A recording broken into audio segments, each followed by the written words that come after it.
అనంగనంగనంగనంగా ఒక నగరం ఉన్నది.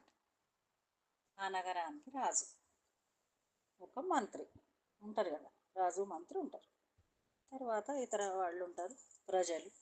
ఇట్లా ఆ నగరము పరిపాలించబడుతున్నది రాజు చేత. ఈ మంత్రి అన్ని సలహాలు రాజుకు ఇస్తుంటాడు కదా. అట్లనే ఈ మంత్రి కూడా ఎక్కడున్నా కూడా రాజుకు అండగా అండదండలుగా ఉంటుంటాడు.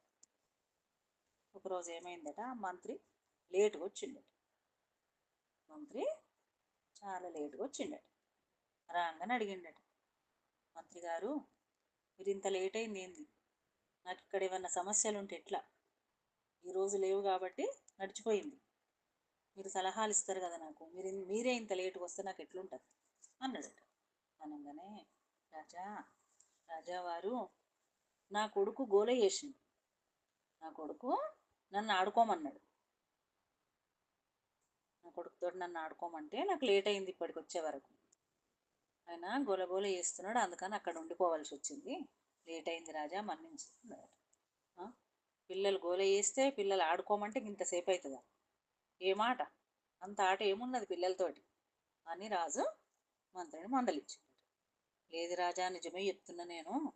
నిజంగానే నా కొడుకు గోలగోల చేసిండు, అల్లరి చేసిండు. వాడి ఆటలు చెప్పతరం కావు అవి. నేను వాడు చెప్పిన ఆటలు ఆడాలంటే నా నుంచి కూడా కాదు అని చెప్పి రాజుగారితో మంత్రి అన్నాడు. అంటే ఏగా చిన్న చిన్న విషయాలు కూడా నువ్వు పెద్దగా తీసుకుంటున్నావు. మనకి ఎంతెంత పెద్ద సమస్యలు ఉంటాయి ఇక్కడ. ఇంకా పిల్లల సమస్య కూడా, పిల్లల ఆట కూడా ఒక సమస్యలాగా చెప్తున్నావు నాకు. చెప్పు ఏ మాటలో అన్నాడట. లేదు రాజా, చెప్తే బాగుండదు.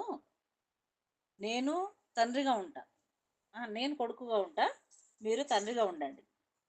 అట్లయితేనే నేను చెప్తాను. అంటే సరే ఏమున్నదో చెప్పు, అంత పెద్ద సమస్య ఏముందో ఏ మాటలో చూద్దామన్నాడు. అనగానే సరే అని చెప్పి ఆయనతో ఇద్దరు, ఇప్పుడు మంత్రి కొడుకు అయ్యిండు, రాజు తండ్రి అయ్యిండు కదా. మనం ఇక స్టార్ట్ అయింది, ఇక ఆట స్టార్ట్ అయింది.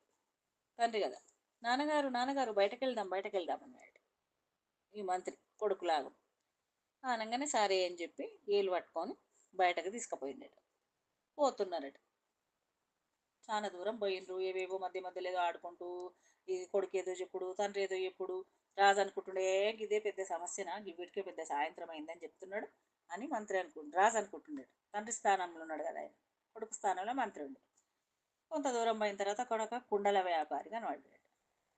నాన్నగారు నాన్నగారు ఒక కుండ తీసుకుందామన్నాడు మంత్రి. అనగానే సరే అని చెప్పి కుండ తీసుకున్నారట. ఆ కుండ పట్టుకొని పోతున్నారు.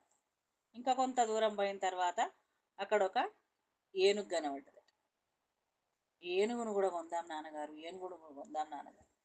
ఏం పెద్ద సమస్య, ఆయన ఎట్లయినా రాజే, ఏదైనా కొనగలుగుతాడు. నగరాన్ని కూడా, నగరమే ఆయన చేతులు ఉండదు, ఏదైనా కొనగలుగుతాడు.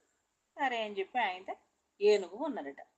ఇంకేముంది, ఉండగొన్నారు, ఏనుగు ఉన్నారు, ఇక అయిపోయింది కదా, ఇంటికి పోదాం పాద అన్నాడట రాజుగారు.